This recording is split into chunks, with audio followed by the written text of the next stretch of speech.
Yeah. All kings on the throne. It's all of us. You are not alone. It's a brotherhood.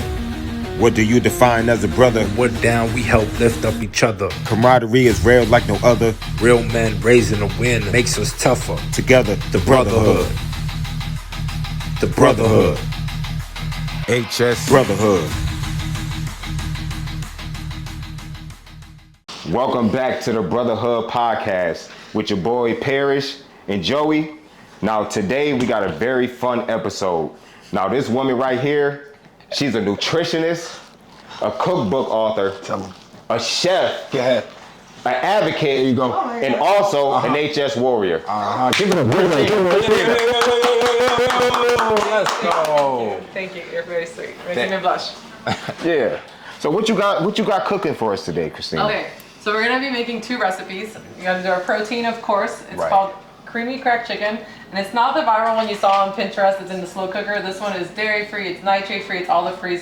Those are my personal triggers, so the whole meal today is gonna be free of my triggers because I'm cooking, so I make the rules, right? Yeah. Just friendly meal. It's just friendly meal, right? So this chicken is great because it's chicken breast and it's gonna be seasoned with a mix of like warm spices like cumin and black pepper. We got some herbs in there and a little bit of a sweetener. We're using tribute today to keep it low carb, but you can use a little bit of brown sugar, some salt, so it hits all those like flavor points. And then we're serving it over a creamy cauliflower mash.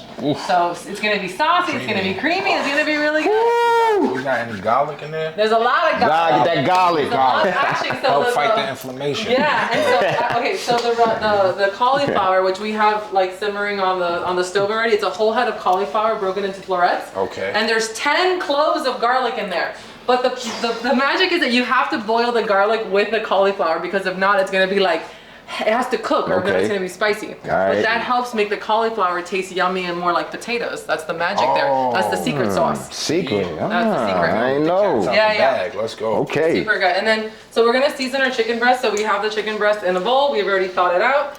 I have the seasoning blend in here. And we're just gonna mix it and then give it a nice toss. And let us know if you need us to assist. Yeah, you need some assistance. We're men, but we like to be in the kitchen. We like to get our hands dirty. We be in the kitchen. Not too long ago, I was showing my bro how to make a sandwich. He didn't know how to. From wall to wall, you gotta make every bite taste the same. Right? So you gotta stack it. Gotcha. That's what I'm saying. Listen, I used to make sandwiches. I made sandwiches for a very long time in So restaurants. give him a quick rundown on how you properly make this. Yeah, I need to hear the rundown. Presentation is Okay. everything. Yes, please. Let me hear when yours. you're making a sandwich, right? Let's say you got like whatever your bread. The sauce has to go from every corner, and then every ingredient has to be evenly distributed on the bread because every single bite has to have every single layer of everything. Okay. Yeah, How do you stack it? Well, okay, it depends on the thing, but usually I like to do some greens on the bottom. Okay. Right, because that always gonna weigh it down. Because if you do them on the top, sometimes things are sliding off. So a little bit, just like a flat lettuce on the bottom, and then I'll do like the meat, like the different meats, and then some cheese. And then I do like tomato and then lettuce or whatever veggies. Okay, you getting that little healthiness in there. Oh yeah. Okay, I like that Because stack. it adds a little, it adds some freshness too. Okay, y'all stacks is different than mine. Yeah, no, you can have them. Sorry. You good? But yeah, and so all right, we're gonna throw some olive oil in here to heat it up. Oil. Yeah, and so I'm Now cooking that's how I know you're a cook, not to cut you off, Yeah. because we're chefing it up with some extra virgin olive oil. And this has a high smoke point, right? So olive oil is really interesting because it's a monounsaturated fat, which has a medium smoke point. But what's interesting is that it's the high smoke point oils. The smoke point on oils is kind of a weird thing. I don't actually fuck with that too much because I think that it's more of I wouldn't fry necessarily with olive oil. But what I worry about when I look at my oils more is if they are. If they're like anti-inflammatory or not, right? Okay. So monounsaturated fats are medium heat oils for the most part. However, olive oil is really anti-inflammatory. Okay. And it has a lot of antioxidants in it. So the antioxidants in olive oil actually help protect it, even if it does smoke a little bit. Okay. Versus some other oils that once they smoke, they oxidize and then they come out more inflammatory. So we're not losing any of those nutritions. As well, oil olive oil is super good to cook with. There was a whole weird thing a few years ago where they were like, "Oh, you shouldn't cook with it," but then that was debunked, which was really. Think about like the Mediterranean, in parts of the Mediterranean, they've been cooking with olive oil forever. In the Mediterranean diet, don't they take the olive oil and just take a spoonful of it every day, right? Yeah, really high in polyphenols, which are the antioxidants. So once this is hot, we're gonna brown our. We're bringing the temperature up to like a medium heat. Yeah, medium heat. You want to make sure it's sizzling. Oh, you hear that sizzle? That's how we know we got the pan at the right temperature. These are tiny pans, but we're gonna make it work.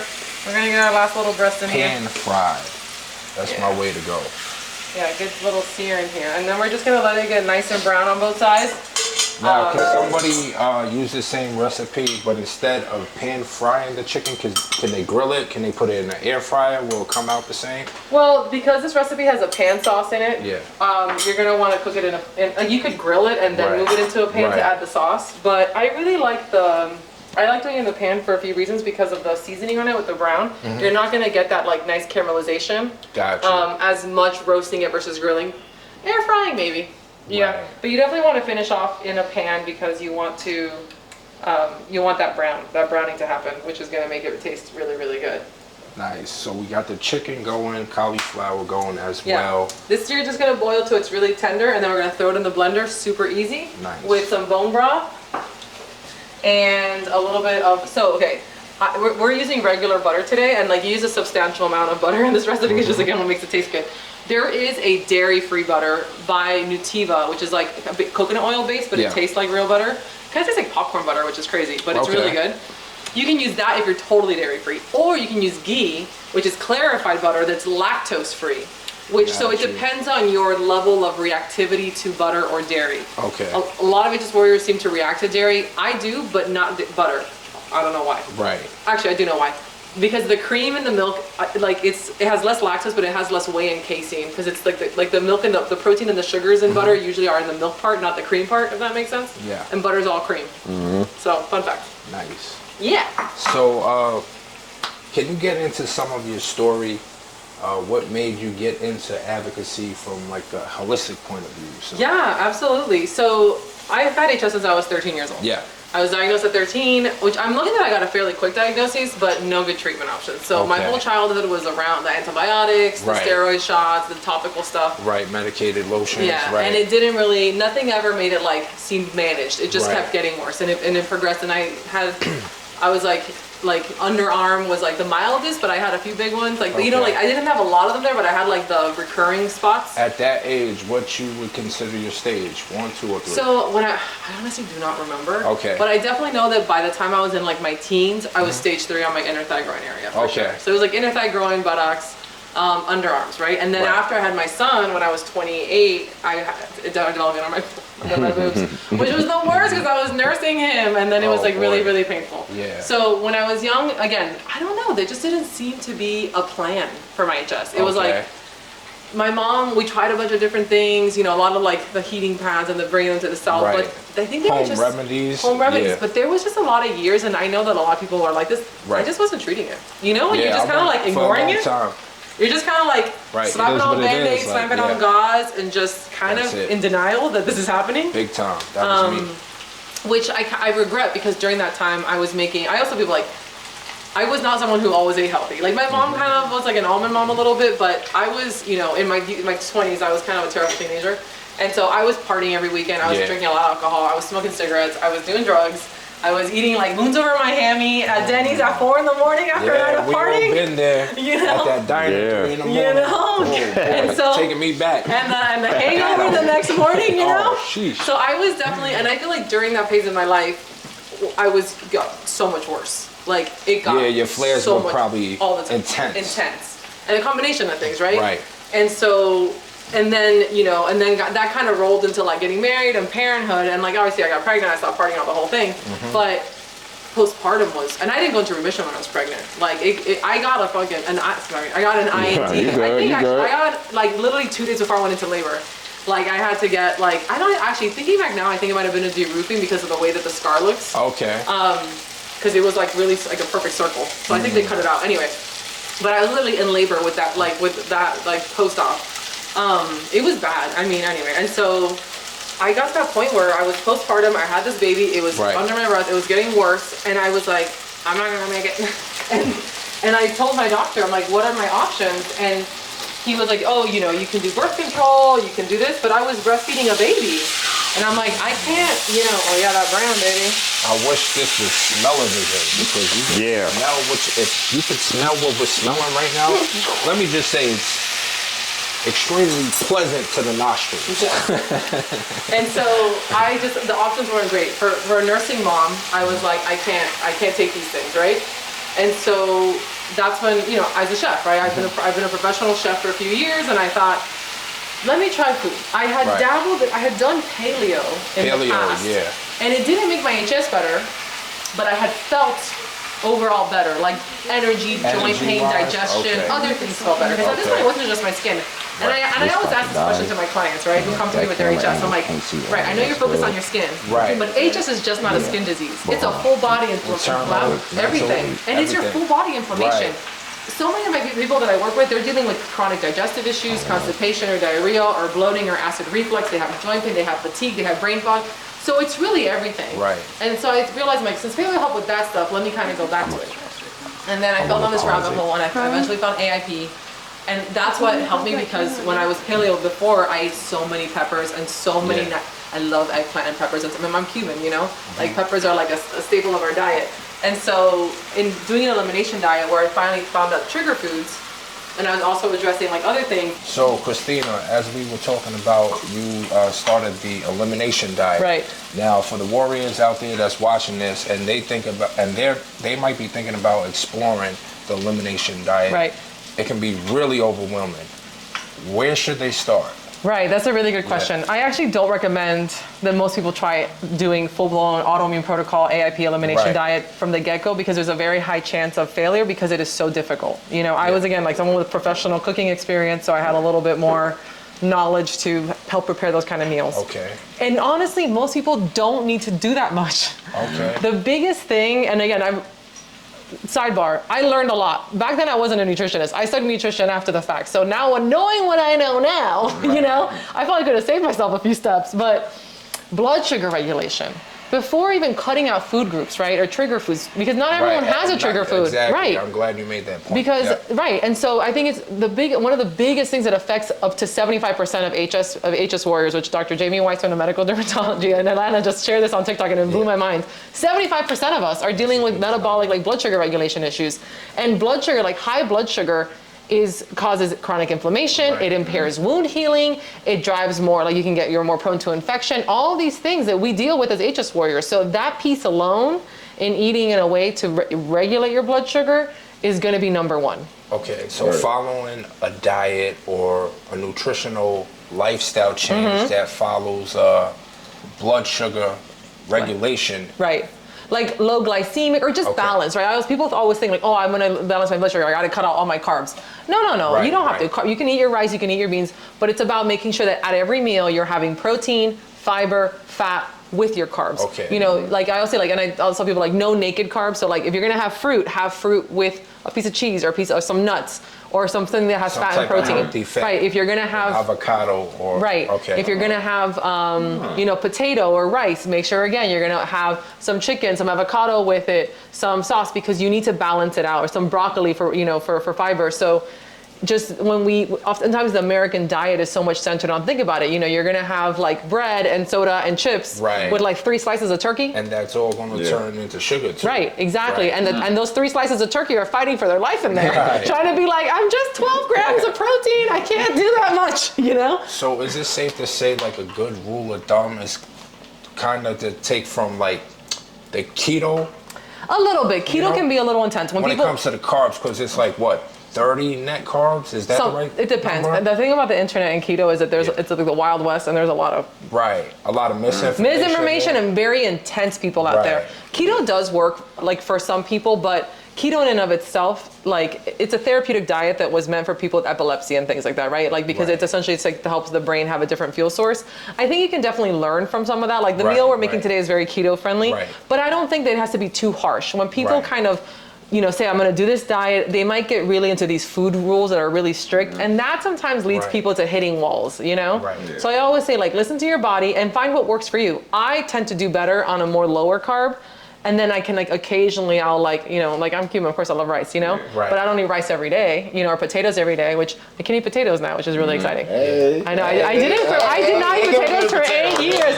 I can eat potatoes. I know, they don't trigger me anymore. It's so Shout out to exciting. the Idaho. Yeah, literally I had fries with lunch. It was great. So like, so yeah, I think it's about really finding that. So the blood sugar regulation thing is number one. The number two in that blood sugar regulation piece is sugar. A lot of people eat a lot of sugar. Right. And I get it. It's in everything, in your soda and the candy and in the sauces and the whatnot. And it can be really hard, right? But there's so much added sugar in the foods that we eat in America that like just cutting out the obvious stuff, you know, or just being more mindful about reading labels, that's gonna go a long way, because sugar is something that, again, is gonna spike your blood sugar faster than anything else. And it just makes it, again, hard for our body to do what it needs to do. Like sugar lights up our brain, again, like drugs do. Like our bodies have a very interesting relationship with it. And I think most people could do with just consuming less, not to make it the enemy, demonize it, but just, we overconsume it by default because it's in everything. Moderation. Just mindfulness around it. Just understanding what it's in, how much you're consuming. Just saying like, okay, like I might make this that has some sugar, so maybe later I'll do the, you know, the sugar-free thing, or unsweetened iced tea versus sweetened because I want to have cake later, you know? Whatever, that kind of thing. Okay. I'm curious to know, like, what are your thoughts about intermittent fasting? Okay, so intermittent fasting has a lot of interesting benefits for like lowering inflammation and regulating blood sugar. And it boosts autophagy, which is essentially our body's like, how our body has cellular regeneration, which can be really great for healing. However, for the ladies listening, I know this is a Brotherhood podcast. Ladies, not so much. For the men, absolutely. 2 thumbs up. 2 thumbs up. There's been a ton of research on intermittent fasting, especially for men, and the data is incredible. When women start doing it, again, messes up with our hormones. But for men, I think there's a lot of benefits from intermittent fasting. Again, and I often tell like my male clients who are, if you're in a crisis flare, fast a little. Honestly, fast a little. And even like when you do a bone broth fast, and maybe not eating at all, just drink water and bone broth, or, you know, water, black tea, like water, black coffee, black tea, and, you know, just kind of so, and that's going to give your body that, like, it's going to bring that inflammation down. Like after the first 16, 17 hours, one time I did a 3-day fast, which is really, really hard, but I did it once. And let me tell you, I felt incredible for weeks after.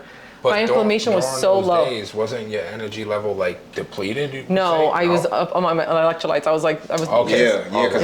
because I had that problem when I started to try the fasting. Like I would feel real weak throughout the day, and then like I would still wait till my time to eat, and sometimes I cheat because I'm so weak, and I messed up my fast. Well, okay, so this is I'm really glad you brought that up actually. So when I did that fast, I had been keto for a while.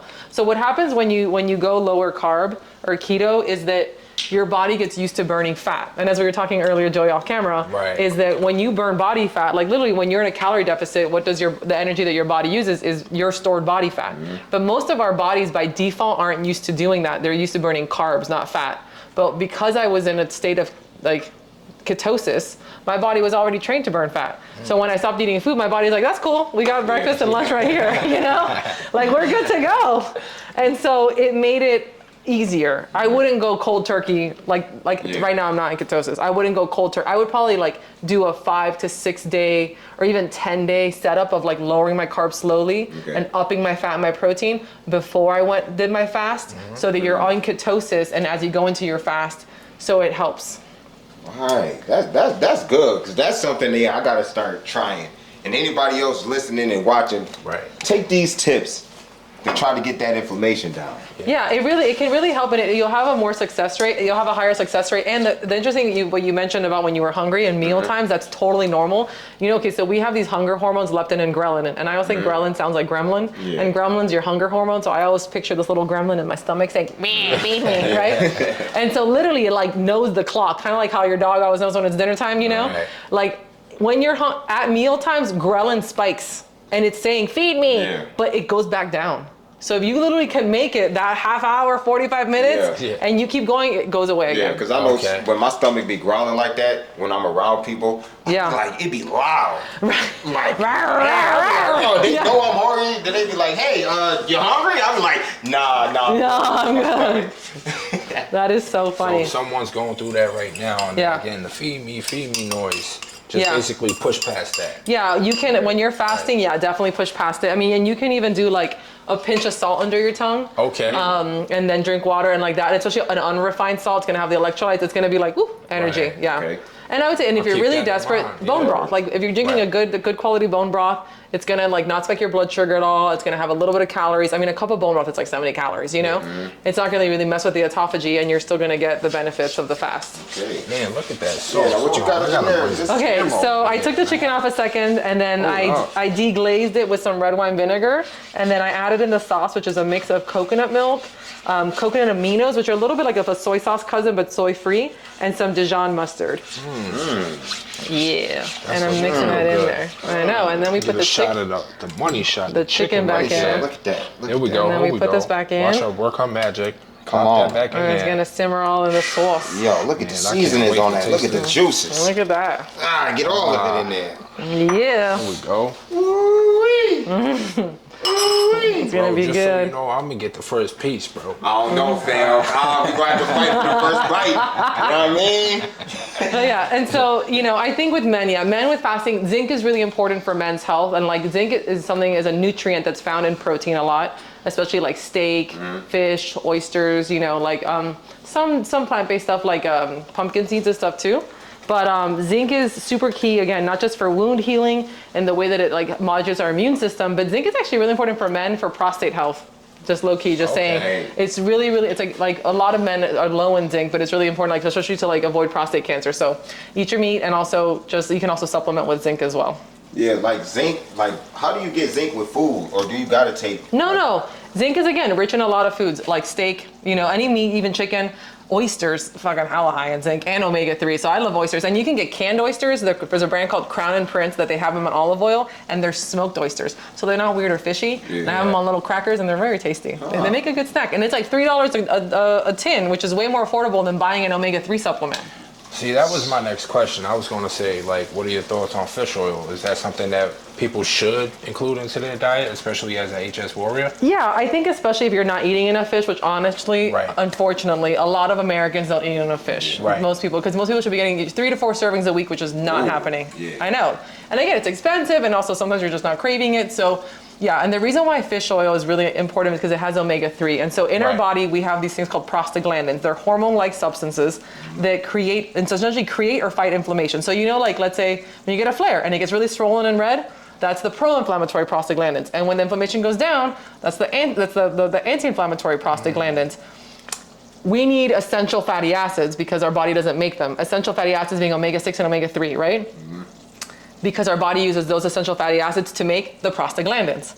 Omega-6 makes pro-inflammatory prostaglandins. Omega-3 makes anti-inflammatory prostaglandins. Oh, okay. So eating omega-3s in a supplement form or in fish form is going to really help boost those anti-inflammatory prostaglandins, which are going to help keep us having a healthy inflammatory response. Because as you know, our inflammatory response, we wilding out. Right. Yeah. Popping off all the time, all day, every day. Overreacting! You know, it's overreacting! So when we found out the difference between HS not being autoimmune and it's actually autoinflammatory, and Brinley broke it down to say autoimmune attacks and autoinflammatory overreacts. It makes sense because sometimes I do overreact. And it's like, it makes sense that I got a crowd again that overreacts, right? Exactly. It is crazy. I mean, and the thing, like, you know, it's a full body thing, right? Yeah. And that inflammation is head to toe, and I think a lot of us experience it. It's not just in our skin. You know, we feel it in brain fog, in fatigue, in joint pain, in like lethargy, in flu-like symptoms. And sometimes we just focus so much on our skin and we stop looking at ourselves as the whole person. But that's really how health happens. It's a whole body approach. Right. Yeah. So we're in the month of June, which is Men's Mental Health Awareness Month, right? So tell us how people can use the nutrition to contribute to their overall mental well-being. Absolutely. So think about it as a tool in your toolbox, right? It's not the only thing. I mean, you can have your doctors, you have your medication, you can have surgery, you have all the things, right? I always say, like, just because you do the nutrition piece doesn't mean that you're anti-medication. You can do both, right? Right. But if you run out of insurance, if you move, if your medication stops working, this is a tool in your toolkit that you will always have. When you understand how to cook for yourself and take care, and you understand what foods your body likes and how to respond, no one can take that from you. It's literally forever in your toolkit. And it gives you a sense of control. And I don't know about you guys, but for me, that was like saved my sanity because of so much of my life feeling literally like a passenger in my body. I almost finally felt like, oh, hold on, I have a say, right? And I always tell my clients, I choose not to eat certain foods, right? I choose not to drink beer or eat pizza because I know that without a doubt I will flare if I eat those foods. Yeah. If I really wanted to, I could go eat that food. But personally for me, it's not worth having a flare, right? And there was a lot of work that I did to myself to tell myself that I'm worth that sacrifice. Yeah, absolutely. I'm worth being a pain in the ass at restaurants asking 20 questions. I'm worth being at the party and saying, no, thank you, Denise. Your cobbler looks delicious. I really wish I could have some, but I'm not gonna have any today. It's okay because putting my health first is self-care. Yeah, and I'm not being rude and I'm not being lame. I'm taking care of myself so then I can feel better and have energy and like not actually be lame because I feel like going out and doing stuff because you know how it is when you don't want to leave your house because everything hurts. Right. You know? What is one way someone could know like this food is actually fuel to their body other than it just tasting good? Like what are the like body responses they should be looking for? Absolutely. So one is, first of all, I always think of like food in its natural form, right? Like plants and animals, right? We are animals. Humans are animals and we have to like go back to nature. I think that we come to a place where we're so used to everything being pre-packaged, whatever. So just going back to the basics, it's as simple as that, right? Okay. Food in its natural form, right? You have, chicken, you have animals, things that walk on the earth or grow from it. When you eat, you should feel good. After your meals, you shouldn't want to take a nap. You shouldn't have a stomach ache. You shouldn't have a headache. You shouldn't have a runny nose. You shouldn't want to go to sleep. I think so many times we eat meals and we're so used to being like, running to the bathroom with diarrhea. I mean, literally my boyfriend, TMI, but like he's lactose intolerant and he's in denial. And half the time, like we were literally in Paris and like he had a pizza and like literally he's like running to the hotel because he almost pooped his pants in the streets of Paris. And I'm like, you are in denial that you're lactose intolerant. That's not normal. Having to poop shit yourself after meals is not normal. It's like instantaneously. And men, I've worked with a lot of you and most of my male clients have chronic diarrhea and they're ignoring it like it's normal. And I know you guys don't talk about it with each other, but you talk about it with, but you talk about it, you working with me and like, yes, you should not have to like literally go to the bathroom with urgency after meals. You should not have burps. You should not have the feel of like a brick sitting in your stomach for hours. You should not feel like you want to lay down. You shouldn't have a headache. It shouldn't make your nose run. I think we should feel when we eat, we should feel like, man, I feel good. I feel energized. You feel great. You want to go do things. And I think that a lot of times when we eat, that's not the case. You know, we have a culture surrounding. Think about American Thanksgiving, like, oh my God, I'm gonna eat myself into a food coma, unbutton my pants, and, that's what I'm thinking about. And like, listen, I love food, and I love like, there's some foods it's hard to say no. I get it, but if we try to think of it as a self-care thing, of like, man, I'm doing this to nourish my body, to heal my body. Food is not only enjoyment. It is also medicine. It can be both. Okay, Cristina, I got a question. Yes. This is something that I be dealing with. Say like I eat like a piece of chicken with some sweet potatoes, but it's like one breast, and I'm full, but I'm still feel hungry, but my stomach is hard. Okay. Like what is that? Like is that from like inflammation from the food or something? But it's like usually I can eat 2 chicken breasts, and I'll be fine. But this time I only can eat 1, and I feel like I'm full as hell. You don't feel satiated. Yeah. So there can be a few things going on there, and this is something that I see a lot in my practice. So changing your diet is one thing, but unfortunately a lot of us like have a lot of dietary, like sometimes what I practice like in functional nutrition is sometimes we're not digesting food properly. So maybe depending on like the time of the day or the meal, you don't have enough stomach acid, you're not breaking down the food properly. So a lot of us, unfortunately, especially because we've been on so many like antibiotics and whatnot, our GI tracts are a little bit of a mess. So I see that a lot in my practice. So oftentimes, maybe it could be something that you had earlier in that day. If you're maybe having too many like carbonated beverages around your meals, it can also add to that kind of fullness where you can't really eat anymore. If you're eating when you're stressed out, it can impair your digestion. That's why it's called rest and digest or fight or flight. Like your body, we got 2 modes. Again, we're very basic. Fight or flight, rest and digest. We have to be in the rest and digest like Zen mode. So really important, like taking your meal times as like, you're not like, don't be doing a million things at once. And I know it's hard, especially if you want to like film content when you're cooking, which used to happen to me all the time when I was a food blogger. But making meal times like Zen moment. Like I'm gonna sit at my table. I'm gonna make sure I'm relaxed before I eat and chew super slowly. That. Chewing Yeah, slowly. Because I'm so used. I don't know if other guys do that. You guys hoover your food. Stuff it down. No, you gotta chew your like food. A vacuum. Yeah, because your body has to prepare for the food. So literally, like smelling your food, knowing like even just us like smelling, like it's all everything's happening. Like there's a cascade of things happening now that's preparing our stomach to receive food just because we're looking at it and we're smelling at it. But if you're just there and you grab your food and you go and hoover it, and you're not, even like carbs start breaking down in your mouth. Our saliva has an enzyme called amylase that breaks down carbs. So really, like the digestive process starts up here. And we have to think about that with being in the rest and digest mode. Wow, that was a major gem you just dropped right there. There you go. Digestion starts. It does, and it's a north to south process. Think about it, north to south. So it comes up to down, and a lot of us have digestive issues. A lot of the medications that we've taken over time. I know for me, because of the antibiotics I took when I was a teenager, I ended up with acid reflux, and then they gave me Nexium and a proton pump inhibitor, and so I literally was at a point where I remember one time taking that little purple pill and just throwing it up because my body was like, no more. And I ended up I went to the hospital a few times because I thought I was like dying, and it was anyways, all this stuff because I literally did not have enough like enzymes to break down food.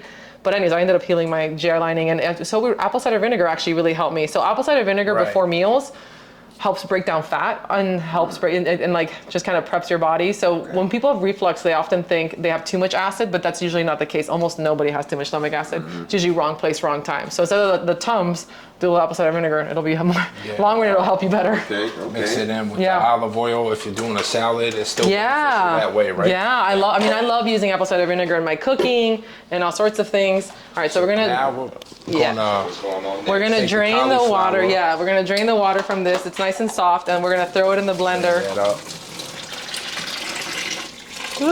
Okay, let me make sure the water's on. And we're gonna throw it in the blender with the bone broth and the butter.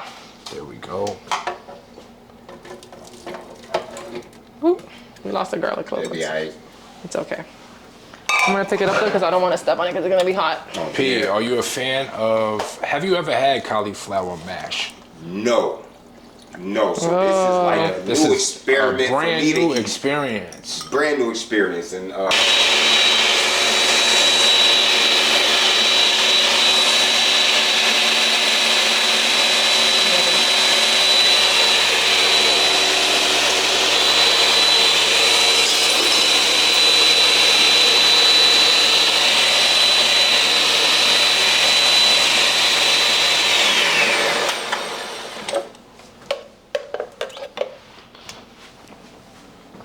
my God, it's so good. Okay.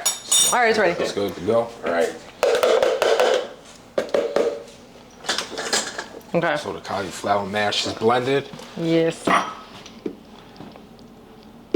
Ooh wee. Cauliflower mash. Ooh wee. It looked just like the mash. It really does. And then you take one of these. Take that protein. And you put it right on top. Hold on, and then you gotta get the little spoon. You gotta spoon the sauce. It's about to get saucy, y'all. It's sauce. Sheesh, look at that. All right, you guys gotta taste it on camera though, because that's. Oh yeah. I can't That's the real deal. Presentation is on point. Oh, they took the herbs. I was gonna say we could do some little herbs. Oh, It's okay. It's not a big deal. All right. Okay. Yeah, P. All right. Get in here. Go for it. Go for it. Go for it. Yes. First time Famous having. Christina. Yes. There you go. All right, hold on. All right, y'all. Let me see what up. So take a piece of chicken, scoop it in the mash, and then put it in your. Mash. Yeah. I know how I go when I review the food, so let me see.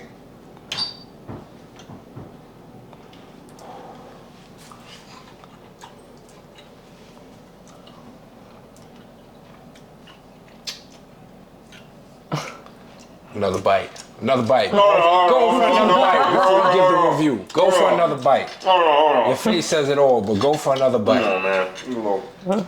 Hold on, bro. Hold on, man. Hold on. There you go.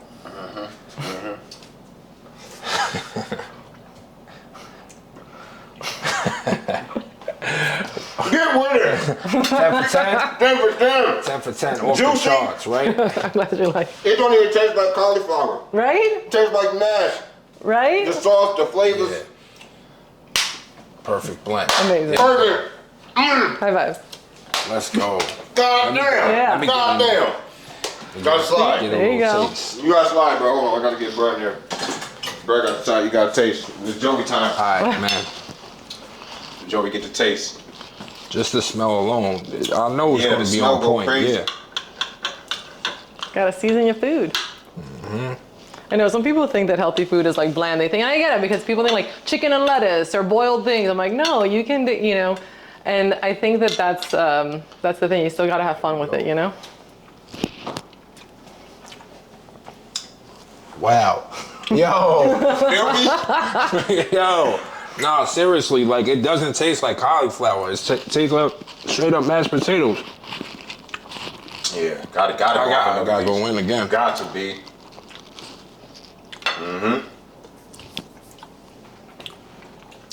In the words of Guy Fieri, welcome to Flavorville.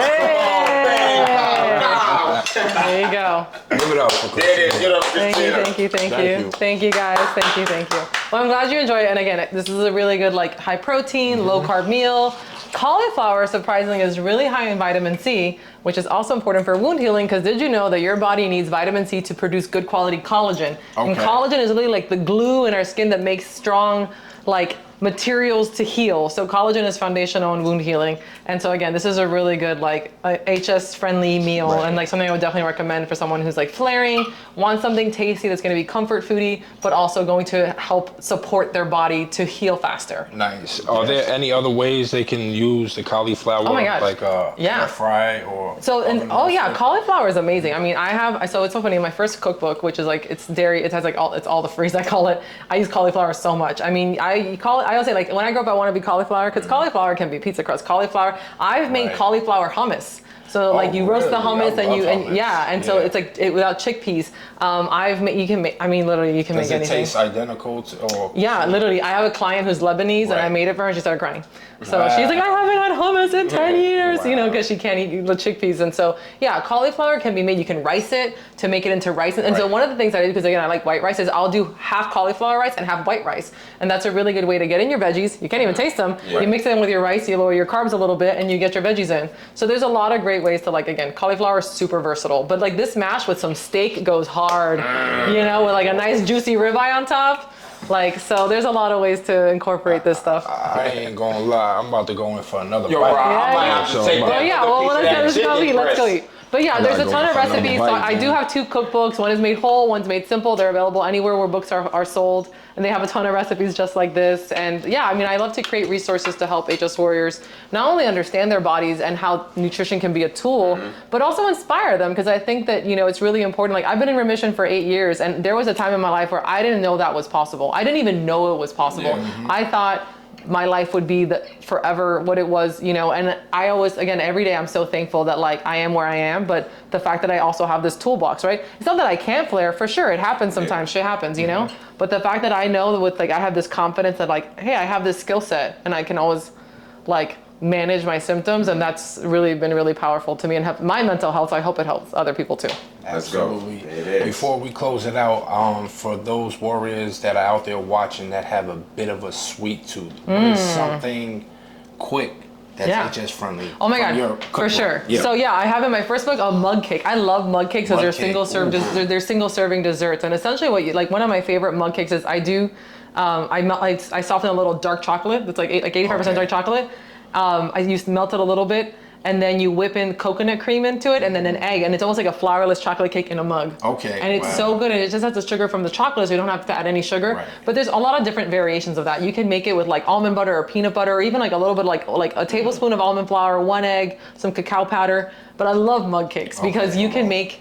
Again, it's ready in a minute, you microwave it, and it's a single serving dessert. Okay. So, you get that sweet tooth, but like, if I make a batch of cookies, then they're calling my name all week, And then I gotta go give them away, and so the single serving dessert is one of my favorite, but I love mug cakes, yeah. Absolutely. So if you can just tell the people, like, where can they follow you, on TikTok, Instagram, how can they get your ebooks? For sure. So I have a website, it's called Nutrition for Hidradenitis Suppurativa, and all of my ebooks are on there. My cookbooks, again, are on Amazon. I'm at Christy Made Whole on Instagram, and then all my other socials are at Holistic Hidradenitis Suppurativa or Hidradenitis Help, and you'll find me. And yeah, again, all my content revolves around nutrition, NHS, and just kind of like better managing this disease with nutrition as a tool. Yeah. There it is. Beautiful. Awesome. Thank you. Thanks for having me, Thanks for guys. being on the show. You dropped a lot of gems. Thank you. You helped the community realize they can mix nutrition and medicine, and they don't have to be so strict and regimented. No. You have to make it work for you. You know, you can't, like, it's your life. You have to make it work for you, because stress is also a trigger. Right. So if you make nutrition into a stressor, it's not going to be helpful. There you go.